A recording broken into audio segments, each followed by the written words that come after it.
everyone, welcome to the Start Ado.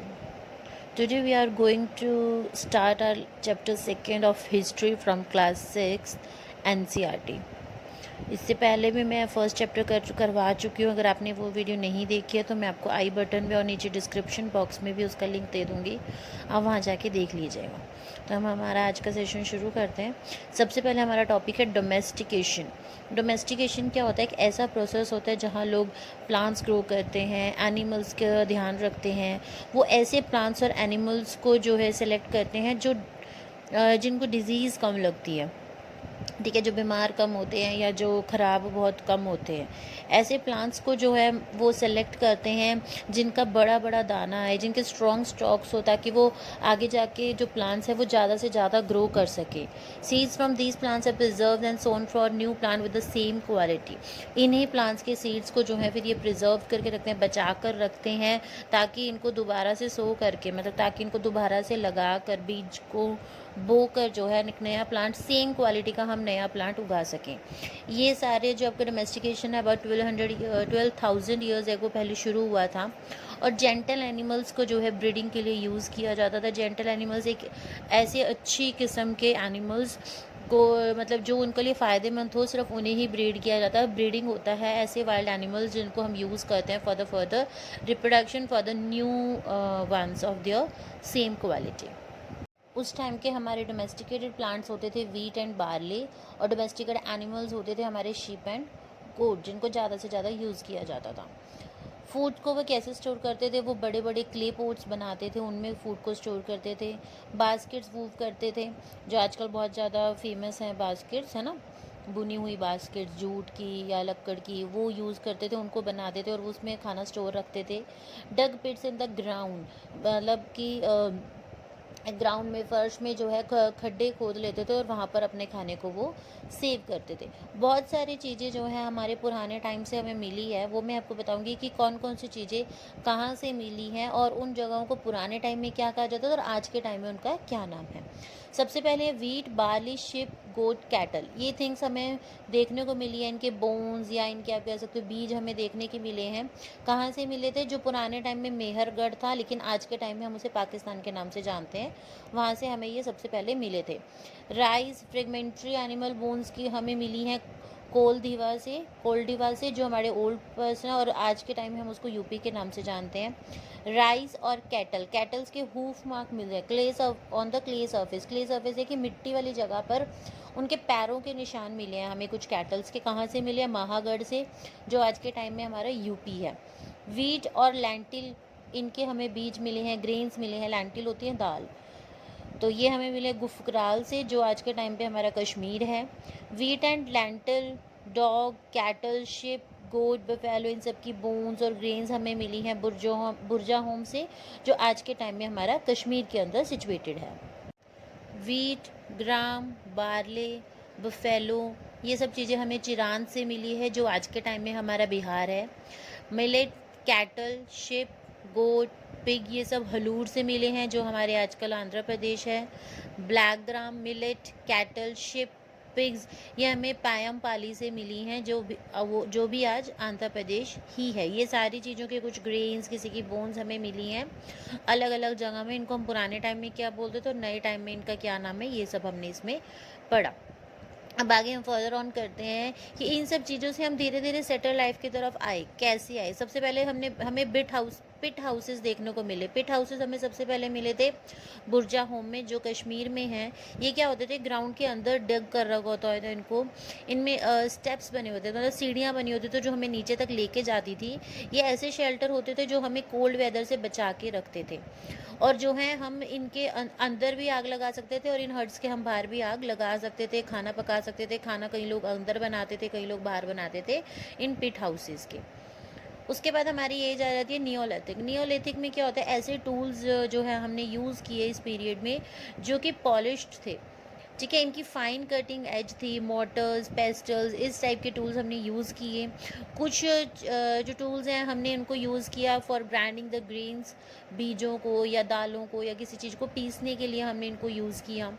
Decorative earthen pots have been founded. Decorated जो है मिट्टी के जो बर्तन होते हैं, ठीक है, जो डेकोरेट किए होते हैं, वो भी हमें इसी पीरियड में से मिले। नेक्स्ट है ट्राइब्स। ट्राइब्स क्या होता है, जब 2 और 3 जनरेशन इकट्ठी रहती है एक जगह पर, that is known as tribes. ठीक है। और जो ऑक्यूपेशन होता है वो भी वो सेम फॉलो करती हैं, जो उनकी पुरानी पीढ़ियाँ फॉलो कर रही हैं वही ऑक्यूपेशन ये फॉलो करते हैं, जैसे कि हंटिंग करना, गैदरिंग करना, फार्मिंग करना, हर्डिंग, फिशिंग, ये कुछ उनके ऑक्यूपेशंस हैं जो ये 2 और 3 जनरेशन जब इकट्ठी रहती हैं तो ये सारे इनको फॉलो करते हैं। वुमेन ज़्यादातर यहाँ पर जो है एग्रीकल्चर वर्क करती हैं और ये थ्रेश का काम, हस्क का काम और ग्रेन को ग्राइंड करने का काम भी करती हैं।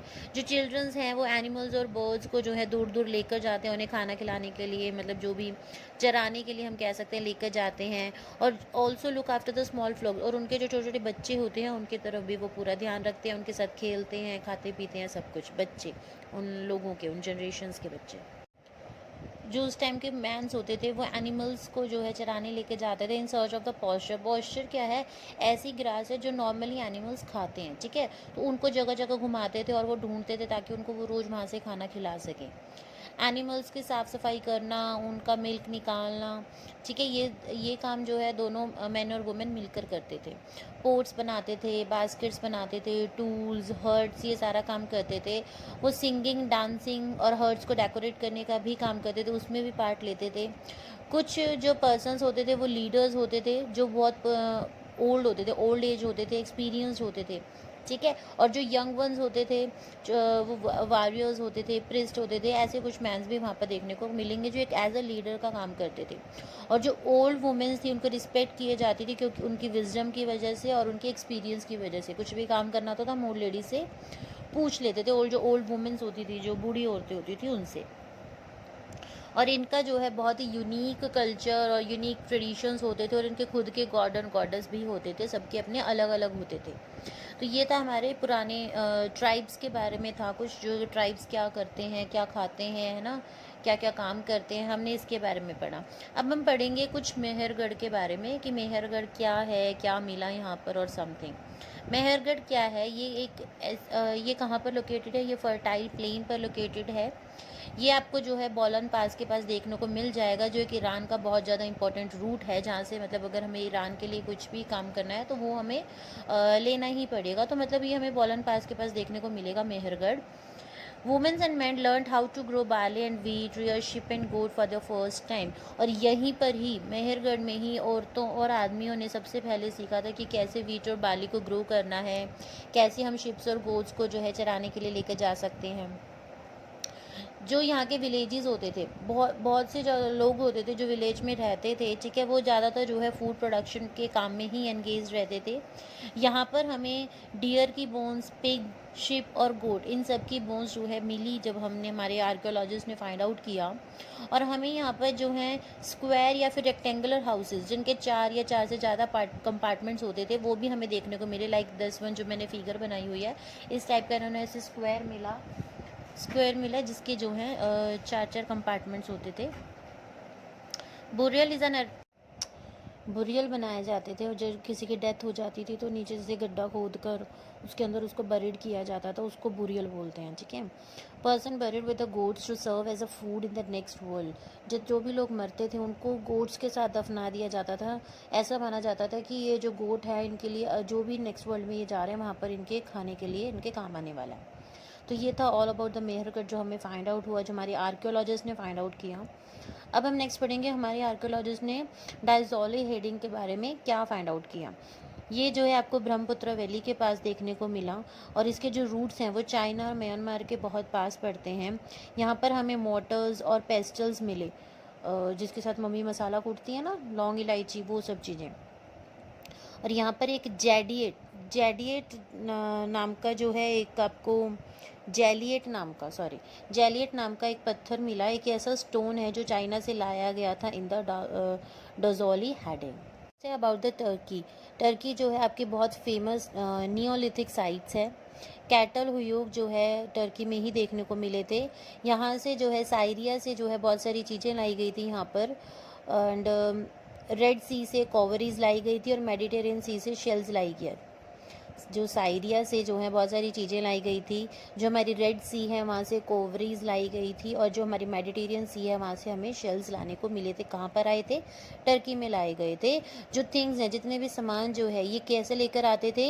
ये जो है एनिमल, जैसे कि जो कैटल्स होती हैं, ठीक है, ऐसे वाली एनिमल्स उनके जो है बैक पर जो है इसको बांध देते थे सामान को, और फिर ये सामान को इस तरह से लेकर आते थे। तो यहाँ से हमने दो चीज़ें पढ़ने को मिली, इंपॉर्टेंट डेज हमें दो चीज़ें मिली। एक तो कि डोमेस्टिकेशन कब शुरू हुआ था, बिगनिंग ऑफ डोमेस्टिकेशन कब हुआ था, अबाउट 12,000 ईयर्स एगो। और सेकंड चीज़ हमें पता लगी कि beginning of settlement at Mehrgarh, Mehrgarh में हम कब रहना शुरू कर दिया था, अबाउट 8,000 ईयर्स एगो। तो ये था all about the chapter second of class 6 of histories from NCERT। I hope आपको मेरा ये सेशन अच्छा लगा होगा। सो प्लीज़ लाइक, शेयर और सब्सक्राइब करना मत भूलिएगा। Thank you, bye.